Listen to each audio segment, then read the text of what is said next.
Meron tayong mga kaibigan just by default. Alam niyo yung just by default, parang wala tayong naging choice.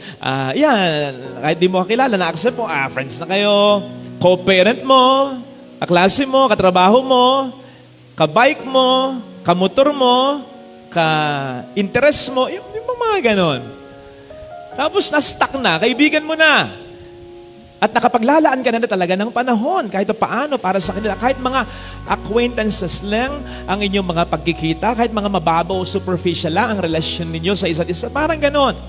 Hindi ko naman po sinasabi na wag natin kaibiganin or entertainin ang mga taong ganito. Pero may danger na ma-hook tayo at hindi na natin makita yung mga totoong kaibigan na para sa atin ay ipinadala ng Diyos talaga. Kasi feeling natin, meron na marami na para tayong kumain at nabusog ng mga pagkain hindi masustansya.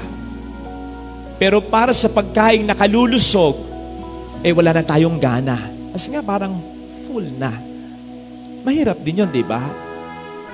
O kaya may mga friends na it turned out na mga fake friends pala. Yung hindi na nakatutulong, nakapagbibigay pa ng konsumisyon, yung hindi na nakakabuti sa'yo, nakasasama pa sa'yo, yung mahirap nang dalhin. Pero hindi mo maipagpag kasi nahiya ka o natatakot ka. Or at least nasanay ka na. Ito na lang kumbaga. Huwag ganun. Kasi nga, ang kaibigan, may privilege ka na piliin talaga. Kaya, piliin ang kaibigan. Piliin mo yung kaibigan na mas lalo kang magiging mabuting tao. Piliin mo yung kaibigan na maasahan. Piliin mo yung kaibigan na susuportahan ka pero hindi ka kukonsintihin sa mga kalukuhan mo. Yung tipong siya rin ang magpe-preserve ng pamilya ninyo. Yung tipong kaiinisan siya o katatakutan siya ng kalaguyo mo sapagkat gagawa ito ng paraan para mapaglayo kayo. Yung tipong will bring out the best and not the beast and not the worst in you. Yung tipong kahit mag-away kayo ay hindi kayo mamarites sa ibang tao. At kapag nagkabalikan, yung pagiging magkaibigan ninyo ay hindi ka makararamdam ng kahit katiting na pagbabago. Yung tipong madaling i-maintain.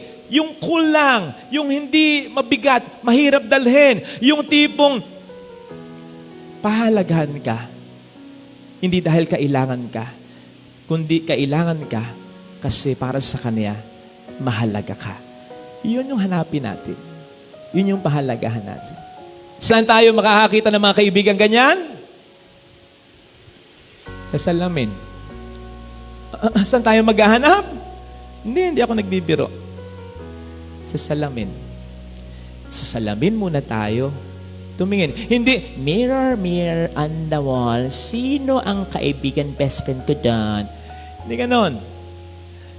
Ang ibig kong sabihin, tayo muna ay manalamin and let us ask ourselves, am I the kind of person or friend I am looking?